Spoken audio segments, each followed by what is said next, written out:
Shalom, selamat sore Bapak Ibu serta saudara-saudaraku dan anak-anakku yang terkasih di dalam Tuhan Yesus Kristus. Apa kabar semuanya? Baik, luar biasa. Anak-anak gimana kabarnya? Baik ya.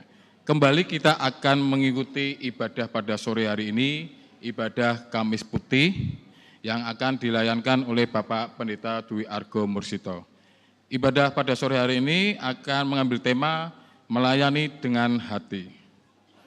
Sebelum kita memulai ibadah pada sore hari ini, ada beberapa informasi terkait persembahan yang akan kita laksanakan dengan 3 ibadah yang akan datang. Yang pertama adalah ibadah Kamis Putih. Di sini ada 2 kantong persembahan. Kemudian ibadah Jumat Agung ada 3 kantong persembahan. Masing-masing 2 kantong untuk Jumat Agung dan 1 kantong untuk persembahan aksi puasa. Kemudian untuk Minggu Paskah ada 3 kantong persembahan. 2 kantong persembahan untuk Minggu Paskah dan 1 untuk kantong perjamuan kudus. Demikian informasi dari majelis. Dan selanjutnya, sebelum kita mulai ibadah pada sore hari ini, marilah kita sejenak mengambil saat teduh. Saat hening dipersilakan.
Selesai. Bapak Ibu mohon untuk bangkit berdiri. Kita masuki litani panggilan beribadah. Aku mengasihi Tuhan sebab Ia mendengarkan suaraku dan permohonanku, sebab Ia menyenangkan telinganya kepadaku. Maka seumur hidupku aku akan berseru kepadanya. Bagaimana akan kubalas kepada Tuhan segala kebajikan-kebajikan kepadaku?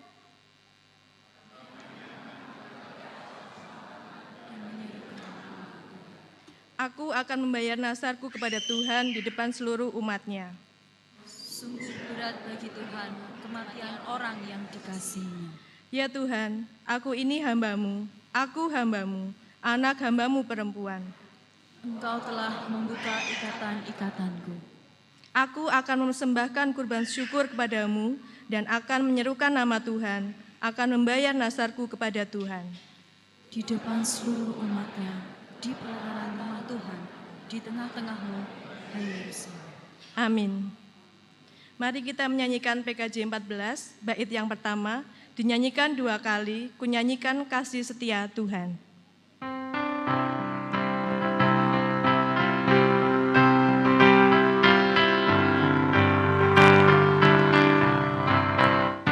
Kunyanyikan kasih setia Tuhan selamanya, selamanya.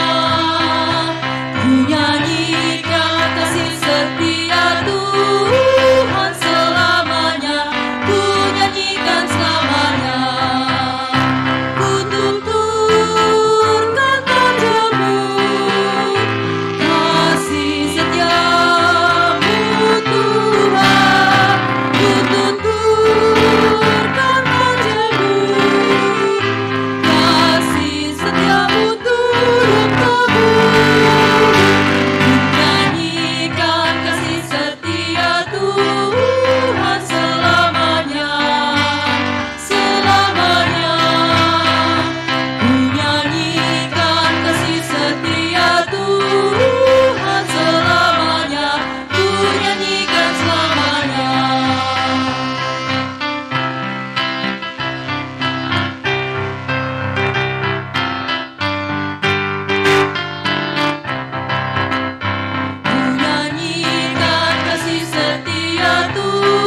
Saudara-saudara, ibadah Kamis Putih ini kita kuduskan di dalam nama Allah Bapa, Anak, dan Roh Kudus.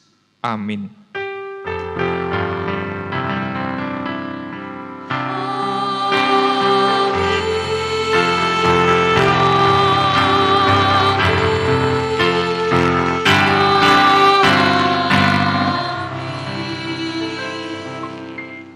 Tuhan beserta saudara. Dan beserta saudara juga. Umat disilakan kembali duduk.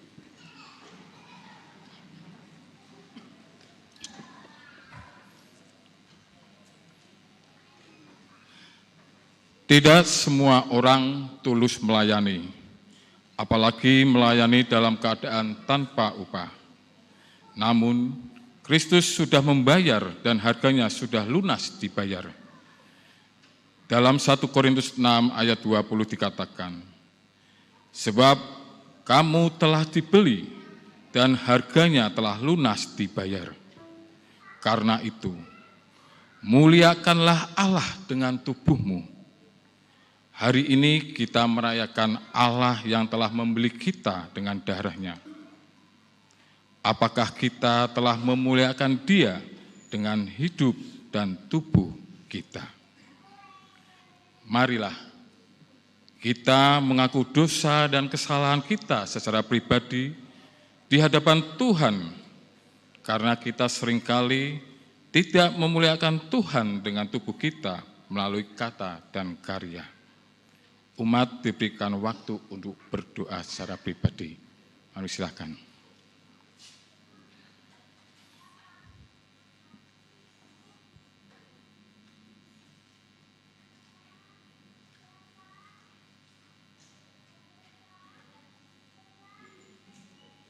Ya Tuhan, inilah doa pengampunan, doa pengakuan dosa kami Tuhan Yesus. Tuhan yang kami kenal di dalam nama Tuhan Yesus. Tuhan yang penuh pengampunan, Tuhan yang penuh kasih setia. Kami mengucap syukur Tuhan atas penyertaan-Mu di sepanjang kehidupan kami Tuhan sampai sore hari ini, di mana kami menjalani kehidupan ini. Tentunya kami berharap bisa hidup berkenan di hadapan Engkau. Tuhan Yesus, kami menyadari Tuhan Yesus, di tengah-tengah kehidupan kami, banyak sekali perbuatan-perbuatan kami, pikiran kami, atau ucapan kami yang tidak berkenan di hadapan Engkau. Untuk itulah Tuhan Yesus, pada sore yang indah ini, kami memohon kepada Engkau, agar Engkau mengampuni dosa-dosa kami, yang di dalam kehidupan kami, kadang kami sengaja melakukan, atau kami tidak sengaja melakukan Tuhan. Karena kami tahu, karya terbesar di dalam hidup kami adalah tentang pengorbanan-Mu di kayu salib. Bagaimana Engkau menyelamatkan kami Tuhan dari dosa-dosa ini. Kami sadar Tuhan Yesus, tanpa Engkau kami tidak mendapatkan keselamatan. Ya Tuhan, di sore yang indah ini, kami boleh memohon kepada Engkau, agar Engkau selalu mengampuni dosa-dosa kami, sehingga kami boleh hidup dengan sukacita dan damai sejahtera di waktu selanjutnya. Tuhan, inilah doa-doa kami. Hanya di dalam nama Tuhan Yesus Kristus, Sang Juru Selamat kami yang kekal.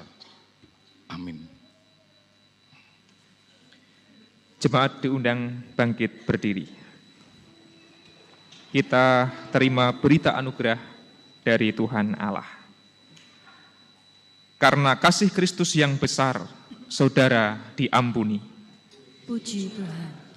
Karena kasih karunia-Nya yang besar, saudara diselamatkan. Puji Tuhan. Firman Tuhan di dalam Roma 12 ayat yang ke-11 berkata, janganlah hendaknya kerajinanmu kendor, biarlah rohmu menyala-nyala, dan layanilah Tuhan. Demikianlah berita anugerah dari Tuhan. Syukur kepada Allah. Kita sambut dengan nyanyian PKJ 244, bait yang pertama dan kedua, Sejenak Aku Menoleh.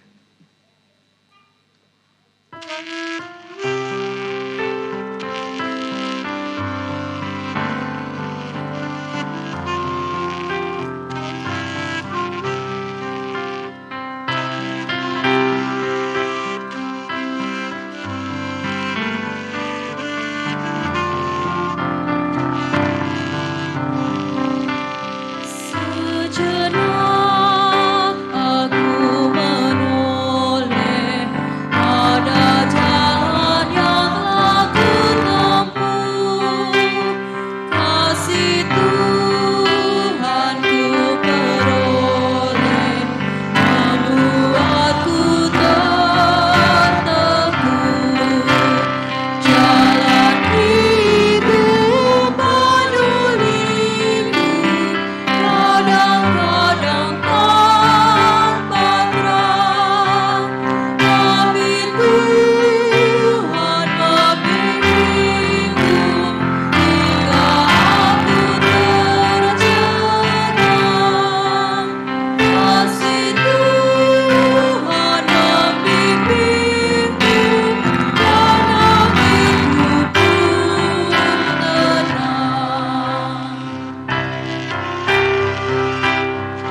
Kita nyanyikan bait yang kedua.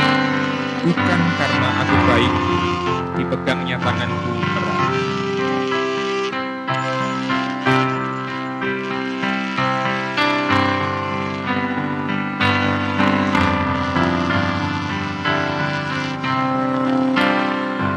Bukan karena aku baik, dipegangnya tanganku erat. Bukan pula orang lain, hingga aku didekap.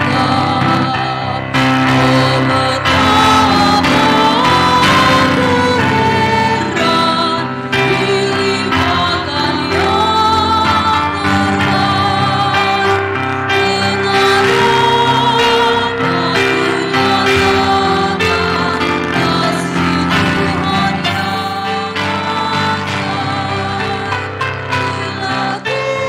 Dilakukan ku semuanya, kasih Tuhan yang ajaib. Umat disilakan kembali duduk. Mari berdoa menyambut sabda Tuhan, saya hantar. Ya Tuhan, jikalau kami menoleh jalan hidup yang telah kami tempuh, sungguh kami merasa tidak layak di hadapan-Mu. Siapakah kami ini ya Tuhan, yang begitu banyak dosa dan salah, namun Engkau bersedia mengampuni kami. Maka ya Allah, hidup kami yang telah Engkau tebus, hidup yang telah Engkau perbarui, biarlah kami persembahkan untuk melayani Tuhan, melalui cinta kasih kami kepada sesama kami. Dan teguhkanlah kami melalui sabda-Mu, agar kami mampu melayani dengan hati. Di dalam nama Tuhan kami, Yesus Kristus, kami memohon. Amin.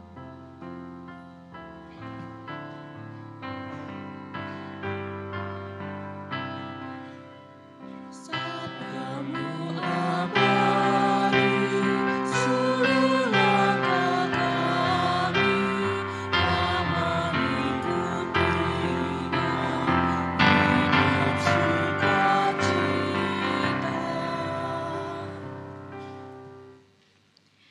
Bacaan yang pertama terambil dari Keluaran 12 ayat 1 sampai 14. Keluaran 12 ayat 1 sampai 14. Beginilah firman Tuhan tentang perayaan Paskah. Berfirmanlah Tuhan pada Musa dan Harun di tanah Mesir. Bulan inilah akan menjadi permulaan segala bulan bagimu. Itu akan menjadi bulan pertama bagimu tiap-tiap tahun. Katakanlah kepada segenap jemaah Israel, Pada tanggal 10 bulan ini, diambillah oleh masing-masing seekor anak domba, menurut kaum keluarga, seekor anak domba untuk tiap-tiap rumah tangga. Tetapi jika rumah tangga itu terlalu kecil jumlahnya untuk mengambil seekor anak domba, maka ia bersama-sama dengan tetangganya yang terdekat ke rumahnya haruslah mengambil seekor menurut jumlah jiwa. Tentang anak domba itu, kamu buatlah perkiraan menurut keperluan tiap-tiap orang.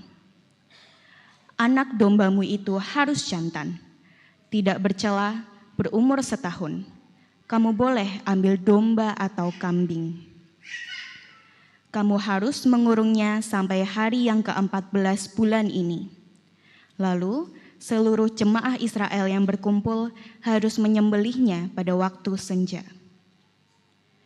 Kemudian dari darahnya haruslah diambil sedikit dan dibubuhkan pada kedua tiang pintu dan pada ambang atas, pada rumah-rumah di mana orang memakannya. Dagingnya harus dimakan mereka pada malam itu juga. Yang dipanggang, mereka harus makan dengan roti yang tidak beragi dan beserta sayur pahit. Janganlah kamu memakannya mentah atau direbus dalam air, hanya dipanggang di api, lengkap dengan kepalanya dan betisnya dan isi perutnya. Janganlah kamu tinggalkan apa-apa dari daging itu sampai pagi. Apa yang tinggal sampai pagi, kamu bakarlah habis dengan api. Dan beginilah kamu memakannya. Pinggangmu berikat, kasut pada kakimu, dan tongkat di tanganmu. Buru-burulah kamu memakannya. Itulah Paskah bagi Tuhan. Sebab pada malam ini aku akan menjalani tanah Mesir, dan semua anak sulung dari anak manusia sampai anak binatang akan kubunuh. Dan kepada semua Allah di Mesir akan kujatuhkan hukuman. Akulah Tuhan. Dan darah itu menjadi tanda bagimu pada rumah-rumah di mana kamu tinggal. Apabila aku melihat darah itu, maka aku akan lewat daripada kamu. Jadi tidak akan ada tulah kemusnahan di tengah-tengah kamu apabila aku menghukum tanah Mesir. Hari ini akan menjadi hari peringatan bagimu. Kamu harus merayakannya sebagai hari raya bagi Tuhan turun-temurun. Kamu harus merayakannya sebagai ketetapan untuk selamanya. Demikianlah firman Tuhan.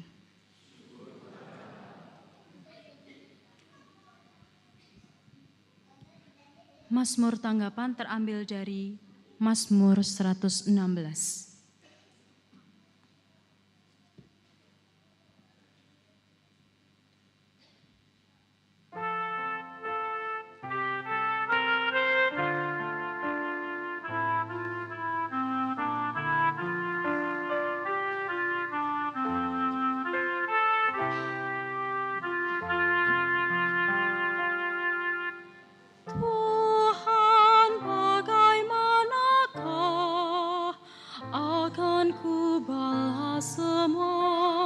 Kebajikan-Mu kepadaku, cawan keselamatan, akan ku angkat tinggi, dan nama-Mu kan ku agungkan. Tuhan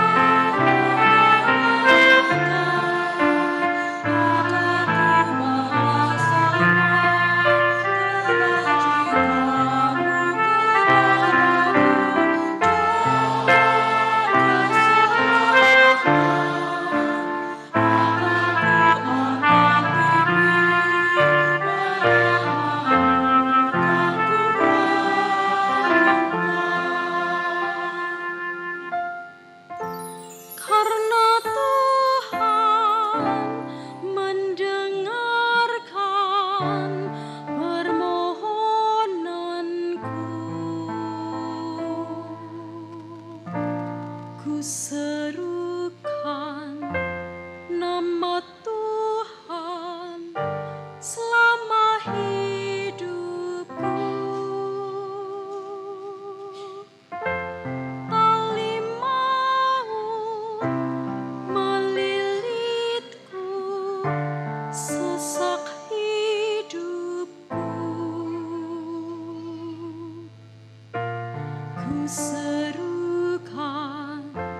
nama Tuhan, Kau luputkanku.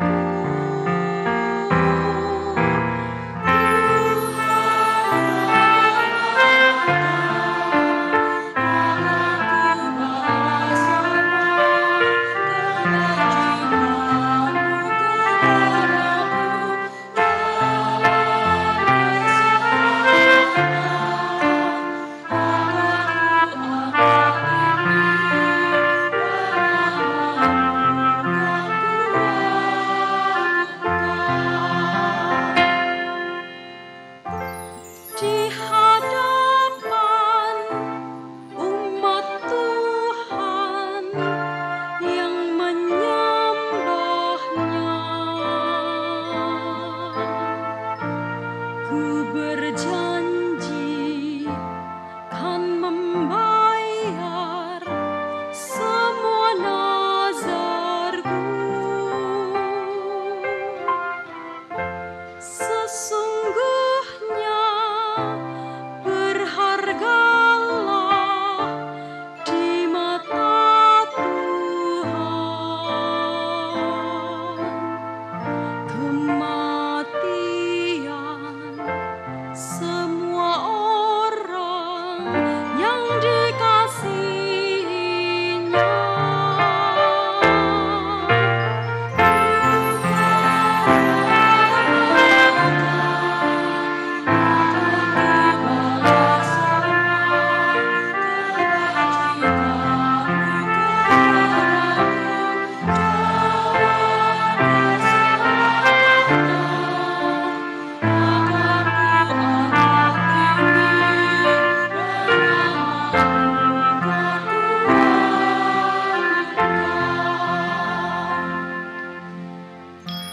Ya Tuhanku, ku hamba-Mu dari perempuan. Engkau sudah membukakan semua ikatanku.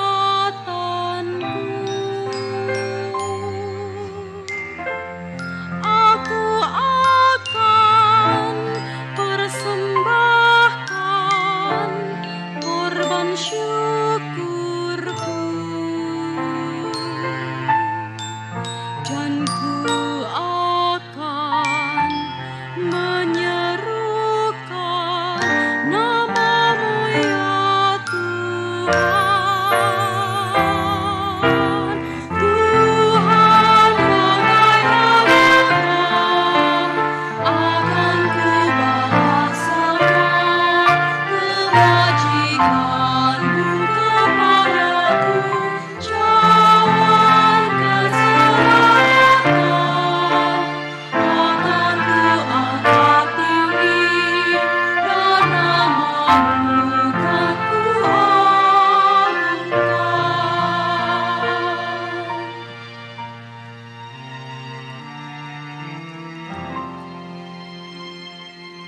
Bacaan yang kedua terambil dari 1 Korintus 11 ayat yang ke-23 sampai dengan 26.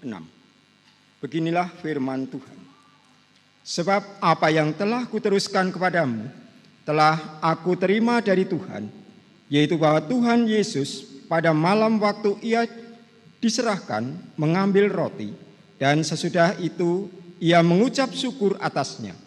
Ia memecah-mecahkannya dan berkata, "Inilah tubuhku yang kuserahkan bagi kamu. Perbuatlah ini menjadi peringatan akan aku." Demikian juga Ia mengambil cawan sesudah makan, lalu berkata, "Cawan ini adalah perjanjian baru yang dimeteraikan oleh darahku. Perbuatlah ini setiap kali kamu meminumnya, menjadi peringatan akan aku. Sebab setiap kali kamu makan roti ini dan minum cawan ini, kamu memberitakan kematian Tuhan sampai Ia datang. Demikian sabda Tuhan. Bacaan ketiga terambil dari Injil Yohanes pasal 13 ayat 1 sampai 17, dilanjutkan ayat 31b sampai ayat 35. Yohanes 13 ayat 1 sampai 17, disambung ayat 31b sampai 35. Beginilah kisahnya. Sementara itu sebelum hari raya Paskah mulai, Yesus telah tahu bahwa saatnya sudah tiba untuk beralih dari dunia ini kepada Bapa. Ia mengasihi orang-orang miliknya yang di dunia ini, dan ia mengasihi mereka sampai pada kan air ke dalam sebuah baskom dan mulai membasuh kaki murid-muridnya, lalu menyekanya dengan kain yang terikat pada pinggangnya itu. Lalu sampailah ia kepada Simon Petrus. Kata Petrus kepadanya, "Tuhan, Engkau hendak membasuh kakiku?"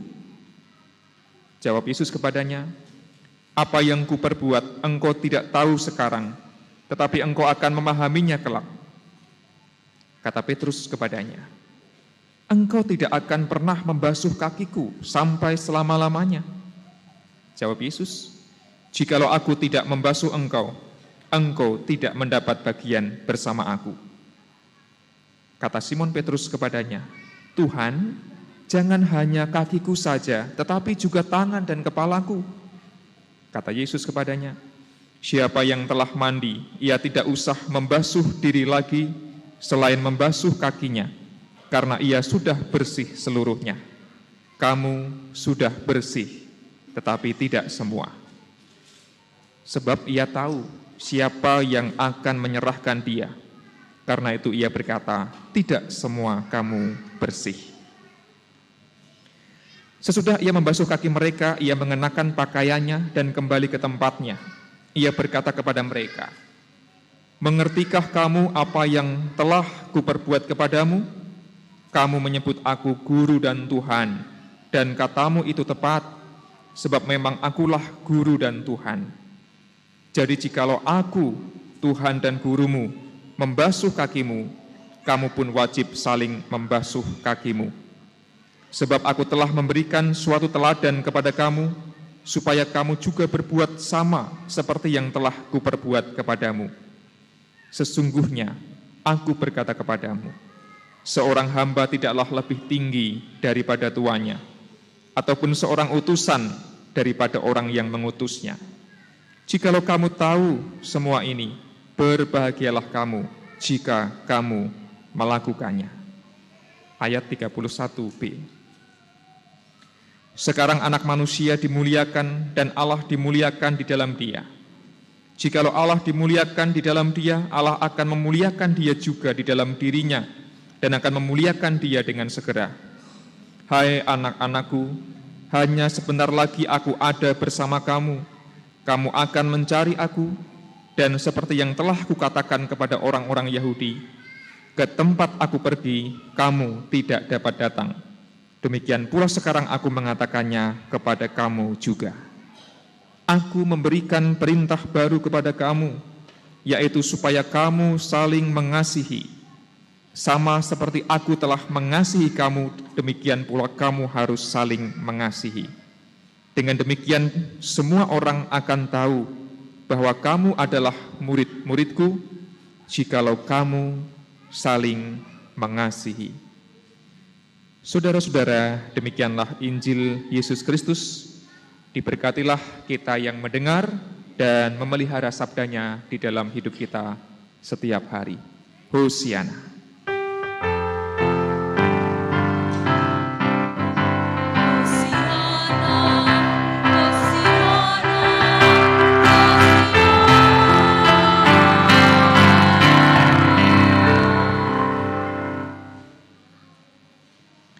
Bapak Bapak, Ibu, dan Saudara yang terkasih, tema kita sore ini adalah melayani dengan hati. Ada sebuah gambar yang ikonik. Menurut Bapak, Ibu, dan Saudara, tangan siapakah itu? Tangannya siapa? Astanipun sinten? Gusti Yesus. Dengan mudah kita menjawab dan menyimpulkan, oh itu tangannya Tuhan Yesus. Anak-anak coba lihat gambar di depan, anak-anak sekolah minggu. Apakah anak-anak percaya bahwa ini adalah tangannya Tuhan Yesus? Percaya. Ada yang nggak percaya? Oh saya nggak percaya Pak, wong itu nggak ada wajahnya kok. Itu kan bisa aja tangan sembarang orang gitu ya. Tapi kita langsung paham ini adalah tangan Tuhan Yesus.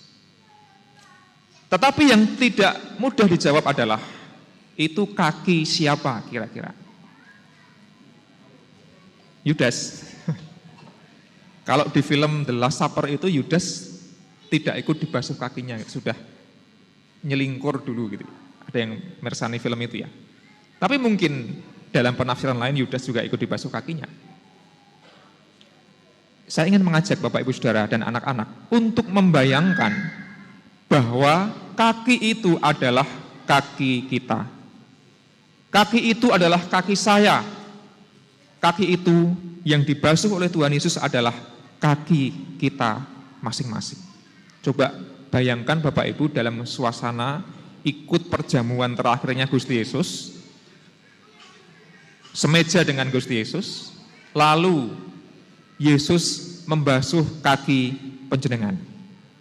Apa yang akan Bapak, Ibu, Saudara, anak-anak ucapkan kepada Gusti Yesus yang membasuh kaki panjenengan? Tidak usah dijawab dengan ungkapan verbal, dijawab dalam hati gitu ya. Mungkin ada yang mengatakan, wah ampun kula Gusti Yesus, kula niki wong dosa, sanese mawon gitu ya. Atau kita pasti akan bersyukur, atau kita pasti akan menangis, atau mungkin kita akan mengatakan seperti Petrus, Yesus jangan hanya basuh kakiku, basuhlah seluruh tubuhku, seluruh badanku supaya suci kan begitu ya. Hari ini Kamis putih, ini bajunya nuansanya putih-putih nggih. Kalau kata Bu Retno tadi kados manuk kuntul napa Bu teng sawah? Nebo. Ah, nebo niku napa kula mboten ngertos. Kadya manuk kuntul nebo. Bergerombol gitu ya, cari makan bareng-bareng di sawah ini. Kenapa kok putih? Kenapa kok Kamis putih? Ada diskusi teologis. Kenapa kok enggak Kamis putih? Ada beberapa gereja yang menamainya Kamis suci, Holy Thursday. Tapi sebagian gereja lain termasuk GKJ menamainya Kamis putih. Ya putih barangkali adalah simbol kesucian juga demikian. Putih adalah simbol kemurnian.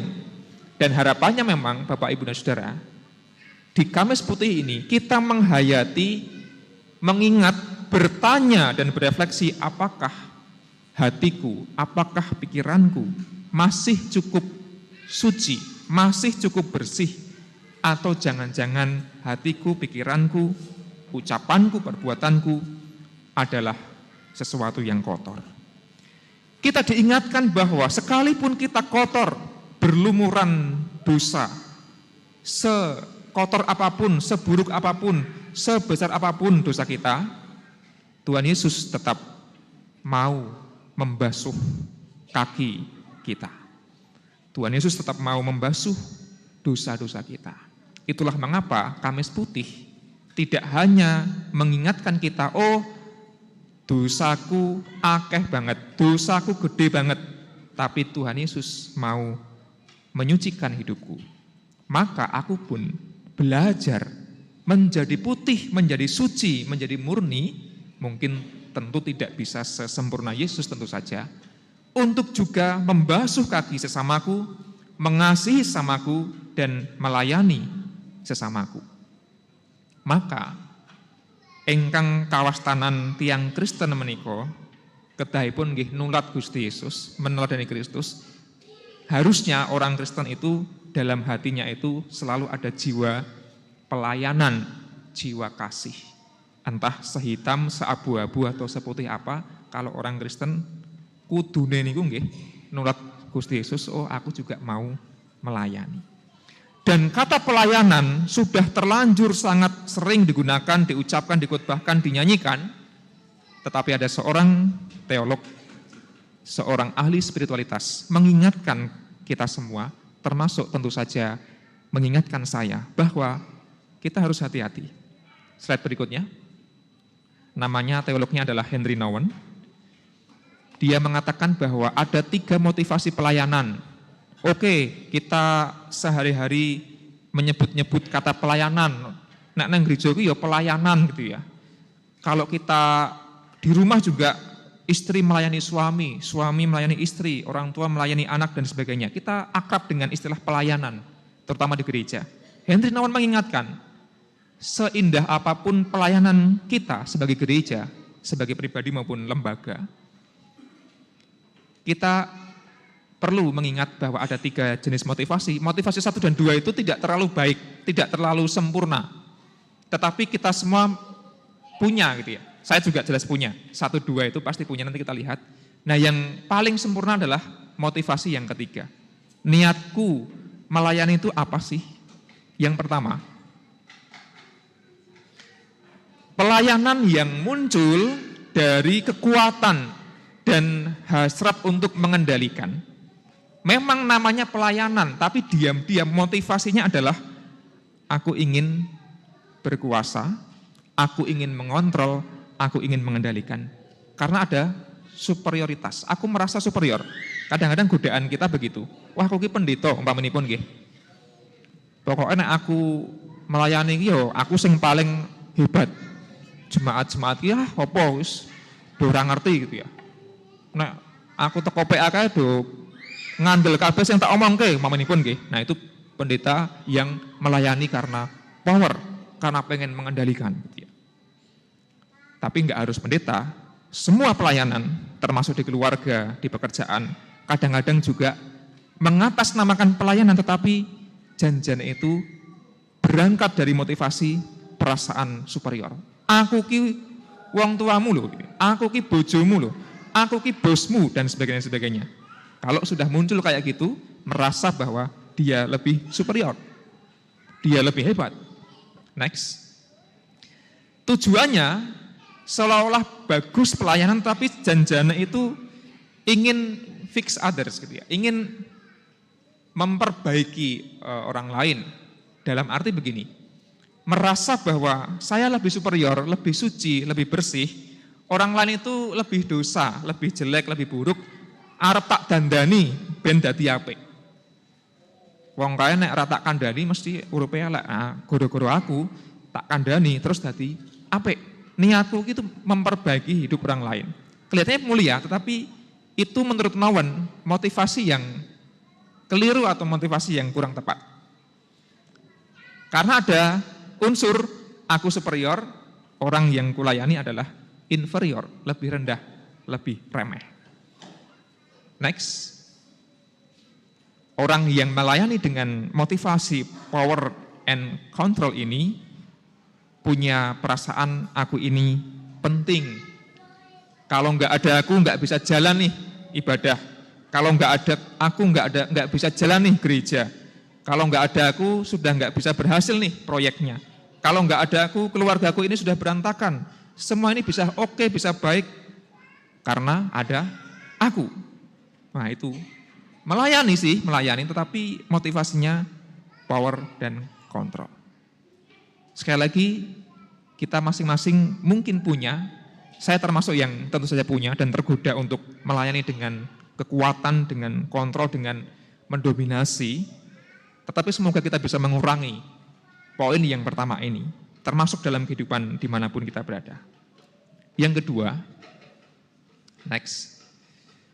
Pelayanan yang muncul dari perasaan butuh karena insecurity. Ini diam-diam kadang-kadang tidak disadari. Aku pokoknya sregep pelayanan. Aku melayani suamiku, aku melayani istriku, aku melayani orang tuaku, aku melayani anakku, aku melayani gereja, aku melayani Tuhan, bla bla bla. Tapi diam-diam motivasinya adalah karena aku merasa insecure, tidak aman, aku merasa terancam. Next. Aku melayani supaya mendapatkan afirmasi. Men dianggap aku ki yo Kristen gitu. Yo aku ngetok lah pelayanan. Pekewuh kok nek ra ketok ra diarani wong Kristen. Satu lagi. Dan validasi. Yo karang ya aku wong wedok yo tak nggawekke teh bojoku. Men aku yo dianggap bojone. Men ora selingkuh dengan siapa gitu. Sekarang itu banyak berita itu ya pejabat bla bla bla. Enggak usah dibahas ya. Mungkin tidak malah sampai mana-mana gitu ya. Orang yang melayani karena butuh konfirmasi, afirmasi, butuh validasi. Kalau aku enggak melayani, aku enggak dianggap. Di rumah aku direndahkan, di tempat kerja aku direndahkan. Nah, aku di gereja itu disubyo-subyo. Jadi aku motivasiku melayani adalah supaya aku mendapatkan pujian, supaya aku mendapatkan validasi dari orang lain, dari samaku. Ini bahaya yang diam-diam banyak terjadi. Kalau motivasinya adalah aku sing butuh gitu ya. Janjane kan kita yang butuh gitu ya. Aku sing butuh janjane, butuh afirmasi, butuh validasi, butuh pujian. Loh, katanya melayani, tapi kok malah melayani diri sendiri. Yang terakhir, supaya dia merasa berharga. Kalau enggak melayani, dia enggak merasa berharga. Sekali lagi tidak salah. Mungkin kita semua juga ada perasaan di sisi yang kedua ini, tapi semoga tidak mendominasi karya pelayanan kita. Bapak, Ibu, dan saudara terkasih, pembasuhan kaki oleh Tuhan Yesus, apakah dimotivasi karena Yesus merasa dia lebih punya power dan ingin mengontrol para muridnya? Rasanya tidak. Kalau Yesus adalah pelayan yang berangkat dari power, ya bukan dia yang membasuh kaki para muridnya, harusnya para muridnya yang membasuh kaki Yesus. Atau apakah Yesus butuh afirmasi, butuh validasi, butuh pujian? Enggak, Yesus tidak butuh semua itu. Dia melayani dengan tulus, bahkan memberi teladan karena dia tidak lama lagi akan meninggalkan para muridnya. Maka Henry Nouwen menasihatkan, berpesan, semua karya pelayanan kita mestinya muncul dari motivasi yang ketiga. Next. Motivasinya adalah kasih, motivasinya adalah bela rasa, belas kasih. Maka yang pertama yang harusnya muncul dalam hati kita adalah selfless, bukan egosentris, bukan diri kita yang diutamakan, diri kita itu direndahkan, dikecilkan gitu ya, selfless. Yang kedua, dasarnya adalah empati. Kita memahami, kita mengerti perasaan orang lain yang kita layani, siapapun orang lain itu. Kita mendasari pelayanan kita karena kita tahu bahwa ada orang-orang yang butuh disapa, ada orang-orang yang butuh dilayani, ada orang-orang yang butuh dikasihi. Jadi motivasinya orang itu butuh, tapi aku enggak merasa super power. Justru karena aku adalah pelayan, aku rendah, selfless, maka aku pun wajib melayani orang yang ingin kulayani itu. Yang terakhir, secara teologis, pelayanan yang dimotivasi oleh cinta dan bela rasa, welas asih itu melihat ada image of God, ada gambar Allah dalam diri orang lain. Dalam diri orang lain. Kalau kita membasuh kaki orang yang mengasihi kita, kalau kita membasuh kaki orang yang selama ini juga baik kepada kita, mungkin tidak terlalu berat. Tetapi kalau kita melayani, membasuh kaki, mengasihi orang yang selama ini menyakiti kita, mengecewakan kita, memusuhi kita, barangkali tidak mudah. Kita terkadang memilih dan memilah, orang ini layak dilayani, dikasihi, orang ini tidak layak dilayani, dikasihi. Dan kita pilih kasih. Tuhan Yesus nampaknya tidak demikian. Karena apa? Di dalam diri orang lain itu selalu ada gambar Allah, ada image of God. betapapun berdosa, buruk, dan menjengkelkannya orang lain itu, tapi tetap pantas dikasihi, tetap pantas dilayani. Next. Bapak, Ibu, dan Saudara, serta anak-anak yang terkasih di dalam Tuhan. Rasanya Kamis Putih bisa kita lihat dari dua sisi. Kita yang kakinya dibasuh dan kita yang tangannya membasuh. Kita adalah orang-orang yang diajak untuk juga rendah hati, karena kita bisa berhasil, sukses, bahagia, pasti karena ada orang yang mengasihi kita dengan tulus, melayani kita, menerima kita, dan mengampuni kita. Seperti kita di hadapan Yesus, kita bukan siapa-siapa, bahkan kita sering kali mengecewakan Yesus, tapi kita diterima, bahkan dibasuh kakinya oleh Tuhan Yesus. Maka Kamis Putih adalah fase yang baik untuk belajar memiliki hati yang semakin murni, semakin suci, karena kita disucikan dan dimurnikan oleh Tuhan, bukan oleh perbuatan kita sendiri. Itu yang pertama. Yang kedua, mari kita belajar untuk melayani orang lain, bukan didasari oleh motivasi karena aku hebat, aku punya kekuatan, power, atau semata-mata karena aku ingin mendapatkan pengakuan, pujian dari orang lain, tetapi karena kita memang melayani didasari oleh kasih dan bela rasa. Ada banyak orang yang membutuhkan tangan-tangan kita semua, dan mari kita belajar saling melayani. Saya termasuk tentu saja yang harus banyak belajar untuk melayani, seperti Yesus membasuh kaki para muridnya. Amin. Kita masuki saat hening sejenak.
Kasih harusnya tidak hanya sekedar deklarasi. Sebab semangat kasih bukanlah semangat propaganda. Ya, kasih adalah kata kerja. Dan mimpi-mimpi harus dibangun menjadi nyata. Tugas telah menunggu di depan mata. Saudara, kita semuanya harus menuntaskannya. Tidak ada tempat untuk pesimis, karena masa depan harus dijemput dengan antusias. Ya, kita adalah anak panah yang harus melesat ke depan, karena di depan banyak sawah dan ladang yang harus kita bajak. Pekerjaan adalah peta-peta yang harus kita olah, dan keberanian menjadi dasar pelayanan dalam kasih. Dan akhirnya optimisme kita menjadi sekumpulan pucuk-pucuk doa syafaat yang selalu menguatkan diri kita. Semua harus kita mengerti dan kita harus memahami. Tidak ada gunanya kita egois dan tidak ada gunanya kita bertengkar.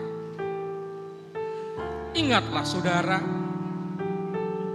bahwa kasih bukan hanya slogan mati, tetapi kasih merupakan bukti pengorbanan kolektif membela visi kemanusiaan yang abadi.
Jemaat diundang untuk bangkit berdiri.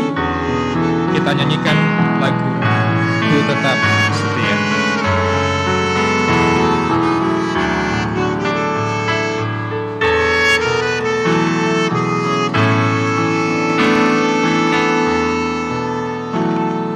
Setia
Bapak, Ibu, Saudara, dan anak-anakku yang dicintai Tuhan Yesus Kristus, mari bersama umat Allah di sepanjang zaman dan segala tempat, mari kita teguhkan kembali iman percaya kita dengan mengucap iman rasuli yang demikian. Aku percaya kepada Allah Bapa yang Maha Kuasa, Khalik langit dan bumi, dan kepada Yesus Kristus anaknya yang tunggal Tuhan kita, yang dikandung daripada Roh Kudus, lahir dari anaknya darah Maria, yang menderita di bawah pemerintahan Pontius Pilatus, disalibkan, mati dan dikuburkan, turun ke dalam kerajaan maut. Pada hari yang ketiga, bangkit pula dari antara orang mati, naik ke surga, duduk di sebelah kanan Allah Bapa yang Maha Kuasa, dan akan datang dari sana untuk menghakimi orang yang hidup dan yang mati. Aku percaya kepada Roh Kudus, gereja yang kudus dan am, persekutuan orang kudus, pengampunan dosa, kebangkitan daging, dan hidup yang kekal. Jemaat dipersilahkan duduk kembali. Ibu, Bapak, Saudara, dan juga anak-anak yang terkasih, marilah kita menaikkan doa syafaat di dalam suasana hening. Doa syafaat akan kita panjatkan dalam hati kita masing-masing. Nanti akan saya pandu pokok-pokok doa yang akan kita sampaikan kepada Tuhan. Mari mengambil waktu hening untuk berdoa syafaat. Yang pertama, mari kita berdoa untuk keluarga kita masing-masing agar dimampukan menjadi keluarga yang saling membasuh kaki, yang saling melayani, yang saling mengasihi.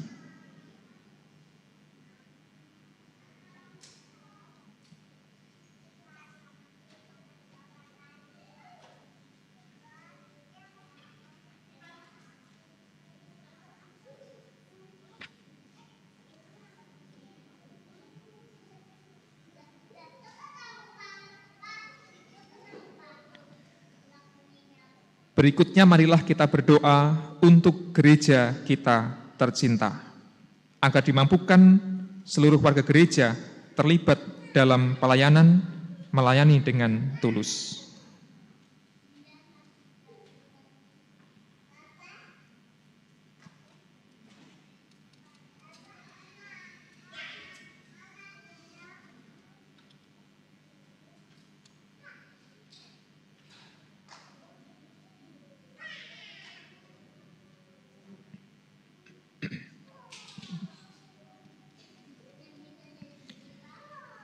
Berikutnya mari kita berdoa untuk para abdi negara, para pejabat, para pemimpin pemerintah, agar mereka pun bisa melayani dengan hati yang tulus, melayani dengan tanggung jawab.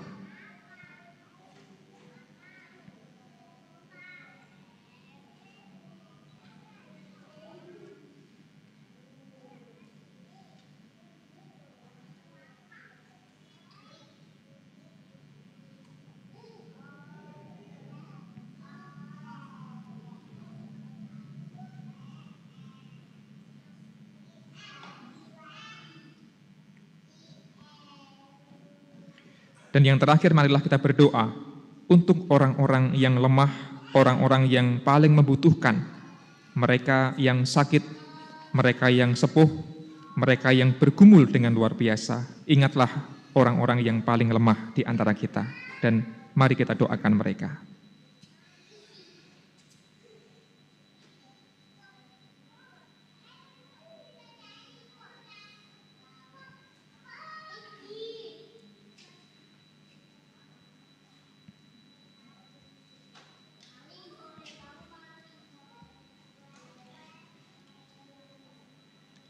Ya Tuhan, inilah doa syafaat yang kami panjatkan dari lubuk hati kami yang terdalam. Kami percaya Tuhan mendengar seruan doa-doa kami. Di dalam Kristus yang mencintai kami menaikkan semua doa kami ini. Amin.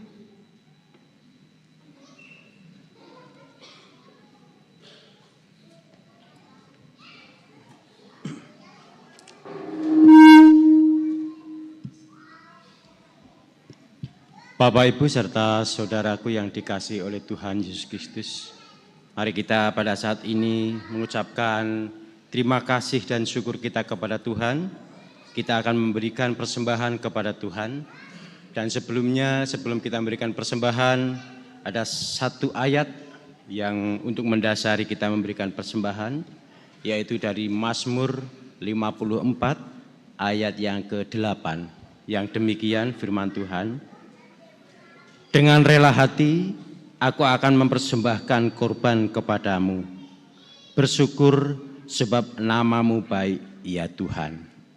Itu Bapak Ibu dasar firman Tuhan pada saat kita akan memberikan persembahan kepada Tuhan. Dan kita akan mengiringi dengan nyanyian Kidung Jemaat Kidung Jemaat 393.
Setiap hari rahmat-Mu tiada putusnya. Setiap hari rahmat-Mu tiada putusnya. Hendak kupuji nama-Mu, hendak kupuji nama-Mu, tetap selamanya. tetap selamanya.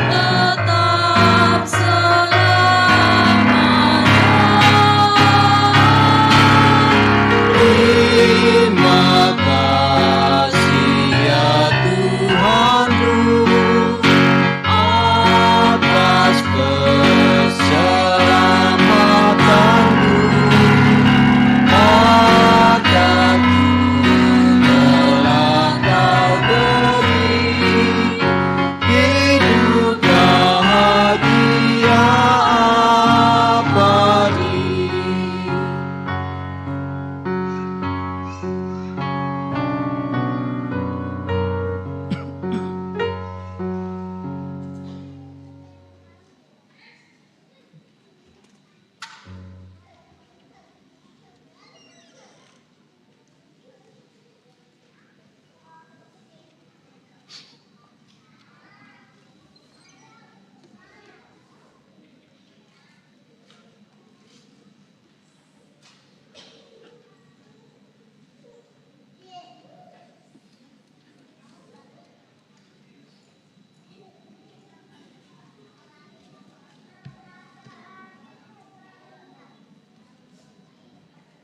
Jemaat kami undang bangkit berdiri.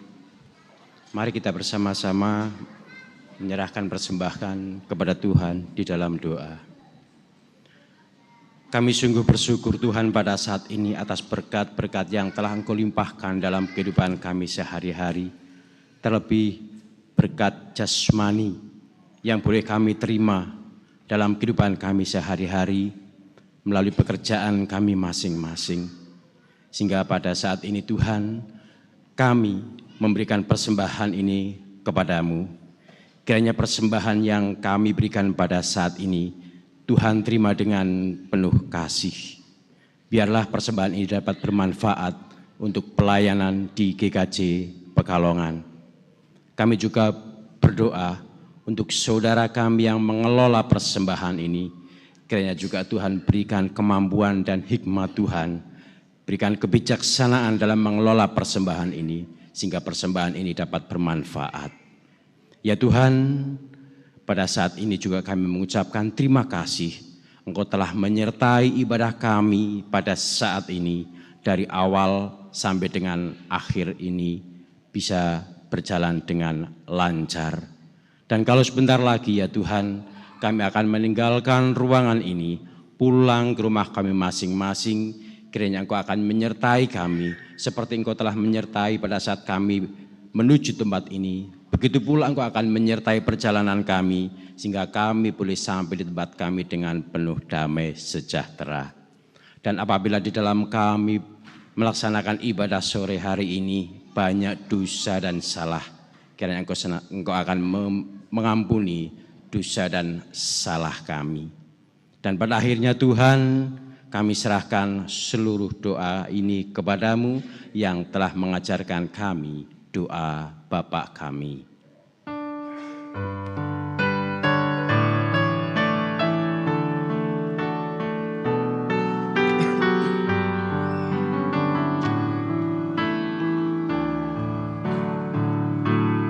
Bapa kami yang ada di surga, dikuduskanlah namamu, datanglah kerajaanmu, jadilah kehendakmu di bumi seperti di surga. Bila kami pada hari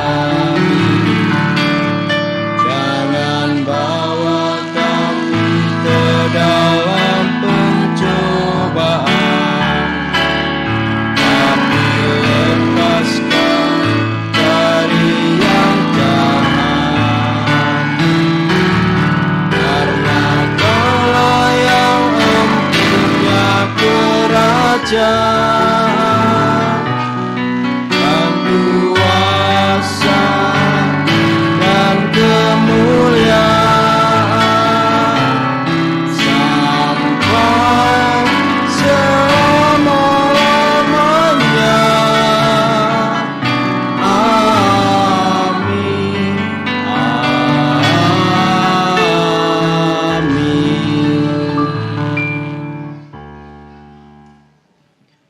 Kita akan mengakhiri ibadah kita dan kita akan memuji nama Tuhan kembali dengan nyanyian pengutusan dari nyanyian Kidung Baru 210 bait yang pertama.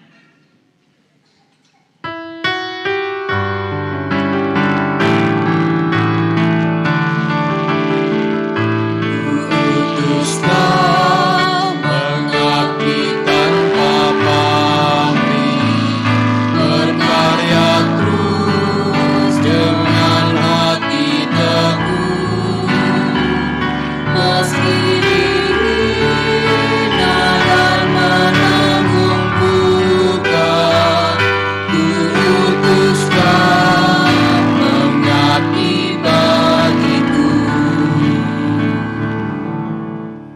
keputusan dan berkat. Saudara-saudara, arahkanlah hati pada kasih dan pengorbanan Kristus. Kami mengarahkan hati pada kasih dan pengorbanan Kristus. Jadilah saksi bagi kebangkitan Kristus. Kami siap menjadi saksi kebangkitan Kristus. Terpujilah Roh Kudus yang mengutus saudara melayani dengan hati, kini dan selamanya. Beribadahlah dalam keseharian saudara, dalam cintanya, dengan cintanya, dan demi cintanya bagi saudara dan dunia. Kini terimalah berkat. Tuhan memberkati saudara dengan kasih Bapa yang besar. Tuhan melindungi saudara dengan hadirnya Kristus dalam perjalanan hidup saudara, dan Roh Kudus memberkati saudara dengan hati yang selalu mengasihi dan melayani lebih lagi, hari ini sampai Tuhan datang kembali. Amin.